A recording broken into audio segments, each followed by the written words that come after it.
Well, joining me now from Toronto is filmmaker John Greyson. He was held in an Egyptian prison for 7 weeks. Good to have you with us and good to see you out. To highlight how any journalist can end up in trouble in Egypt without really doing anything wrong, just explain to us, first of all, what you were doing on August the 16th. Thank you. On August 16th, Tarek Loubani, a doctor, and I were in Cairo en route to Gaza. We were at the peaceful demonstration in Ramsey Square. We went to the field hospital where increasingly more and more bodies were arriving. The army had opened fire on the demonstration. Tarek was trying to save the lives and I was trying to document. And so we spent the day there trying to give support to the wounded. And then we were detained on our way, trying to make our way back to the hotel. At first we thought it was a joke, but 50 days later we realized, in fact, it was no joke at all. So I'm sure it wasn't a joke, and enlighten us a little bit about what Tora Prison was like. That's also the place where Al Jazeera journalists are being kept. I mean, were you in a room? How many people were in it? How clean was it? You know, where did you sleep? Those kinds of details. It was a 10-meter by 3-meter room with a toilet in the corner and a tap. There were 38 of us in the room, so you can imagine we were pretty much sardines for the duration. It was August, so it was pretty hot. We did have fans in the ceiling. The cockroaches and ants were pretty bad. And surprisingly, no mosquitoes. I think it was too dry and too hot at that time. Evidently now, the Al Jazeera journalists imprisoned right now, including Mohammed Fahmy, who's an Egyptian-Canadian journalist, they're complaining about mosquitoes, so I feel for them. Wait, you said 38 people in a room. Where did you sleep? Were there beds, enough beds for everyone? Oh, there wasn't a bed in sight. We were sleeping on the floor. There was, I think, 10 blankets to share between the 38 of us. It was hot enough, so it was actually cooler just to sleep on the concrete. But of course, you can't really sleep when it's concrete because you'll get bed sores if you don't turn every 5 or 10 minutes. So there wasn't really any sleep for those 50 days. But we managed to coexist. I mean, it's extraordinary. It's a real testament to the fellow prisoners who were just very ordinary folks, ordinary citizens who'd come out to join the protest.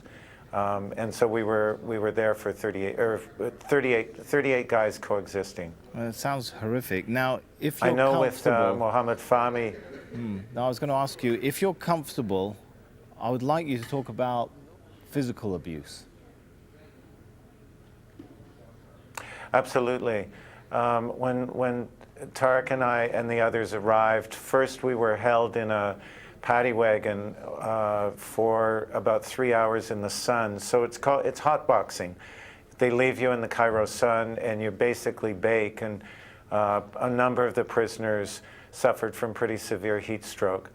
Then we were led out into the prison, welcomed into the prison by a gang of about 10 guards who beat us quite systematically. We learned later this is the standard welcoming party to Torah.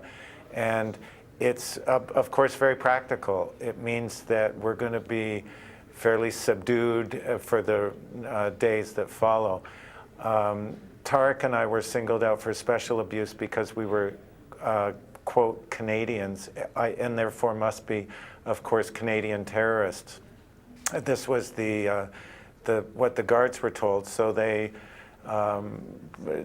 sort of systematically kicked and beat us. I had a boot print on my back that lasted about a week, a boot print bruise, and it was clear enough and precise enough so you could actually see the boot size 9. What was the information like? I mean, do you know why you were being held? I mean, all this happening to someone who hadn't done anything wrong, it sounds really horrible. Do you know what would happen next, what the charges were, what the process is, if there was a process? It took 50 days to discover as much as we could about what process there was. The threat was always, you're going to be charged with terrorism, arson, conspiracy, murder, attacking a police station, which in fact we had never been even within a kilometer of.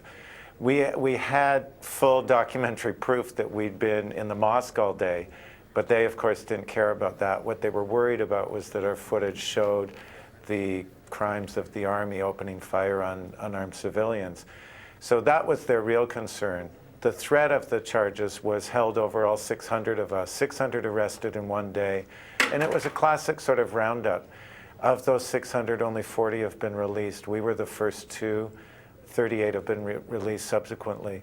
But the other 560 remain in prison, no charges.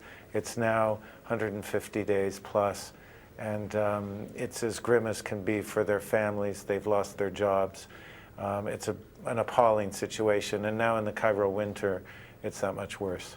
It's incredible to think of this happening by a regime that receives aid from other countries and Western countries that champion human rights. Thank you so much for coming on. Well, I hope the Canadian government speaks out soon on this. Thank you.